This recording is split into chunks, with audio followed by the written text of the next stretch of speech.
Recording start in 5, 4, 3, 2, 1.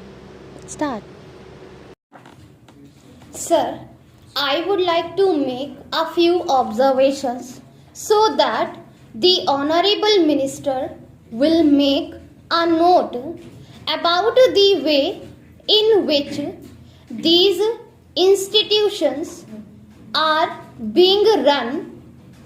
It is a good thing that these institutions have been started, but at the same time we are suffering from lack of coordination in regard to our technical education. We have certain institutes like the Polytechnic, etc., under the Scientific Research and Cultural Affairs Ministry, and they are run through the state governments. Then there are the encouraging colleges under the universities, and thirdly, sir, trade technical education is imparted by the Central Labor Ministry at the state level. In addition to that, the states have certain arrangements of their own for technical education. I feel that there is no effort at coordination, and that leads to a good deal of confusion. Perhaps if there is effort, there are certain difficulties. I hope the Honorable Minister will tell us about that. I would also like to suggest that even medium of instruction would be English for emotional integration. An attempt should be made to take a few students from the neighboring region or other regions on a reciprocal basis. Otherwise, these institutes will themselves be developing, as was hinted by the previous speaker, some regional consciousness. There is a great difficulty, sir, with regard to technical personnel for teaching, and I am not aware in what way these institutes will be staffed. Perhaps some foreigners will be brought in, but at the same time, with the arrangements existing at present for taking technical help from different countries, Russia, UK, USA, and Germany, I do not know whether there will be special courses provided in these institutes for the teaching staff from those different countries. What arrangements there are, one does not know in the present arrangement for teaching.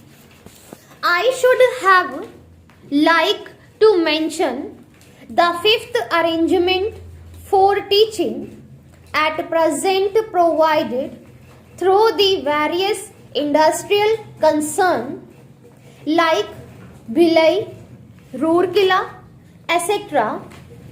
All these big concerns have their big technical schools, and they take their students for postgraduate work as also for research work. What will therefore happen with regard to the standard is a question.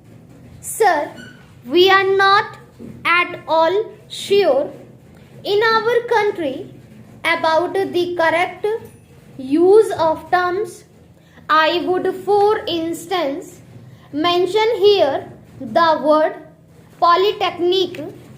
They have one school, and even there is arrangement for starting another subject.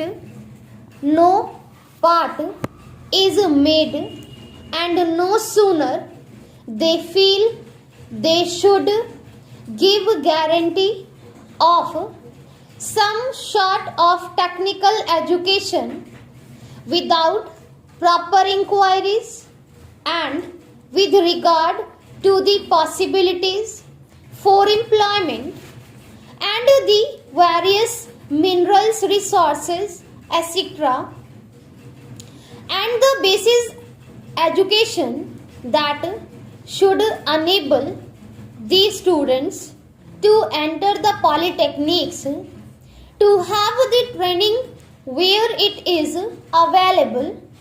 These polytechnics are started. Similarly, there is some confusion about the use of the word university. We have the Roorkee University for one subject, namely engineering. So, it seems there is going to be one university for one faculty.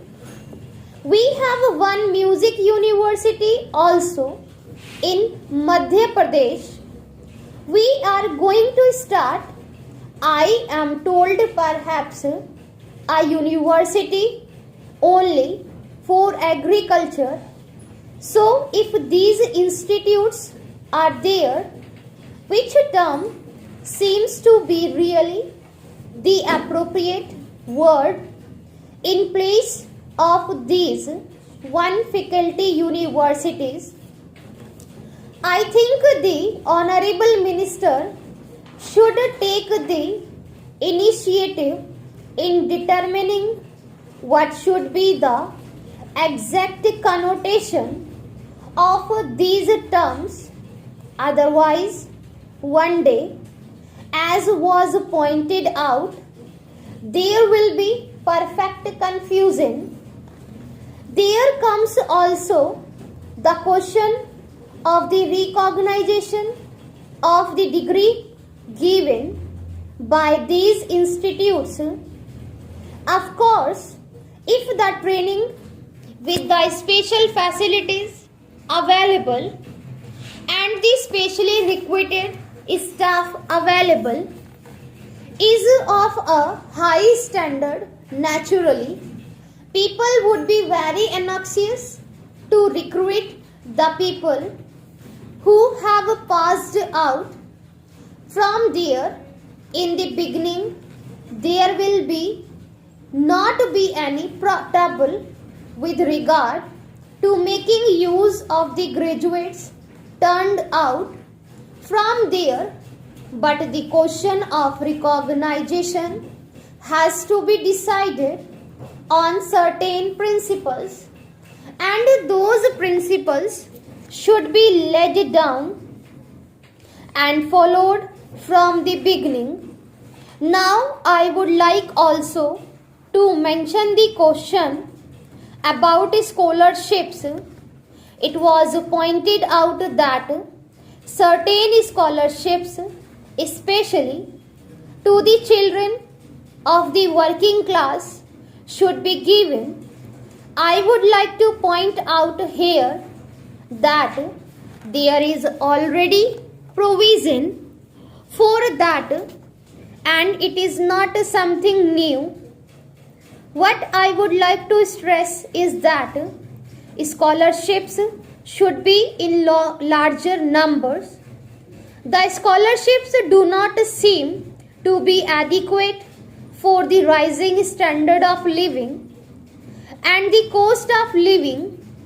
The scholarships that are given do not meet half the need, there is yet another matter which the Honorable Minister is the proper person to inquire about, and that is the merit scholarships that are available in different states to students for technical subject or to other students who pass with very high marks are not given by the states if they read outside the state.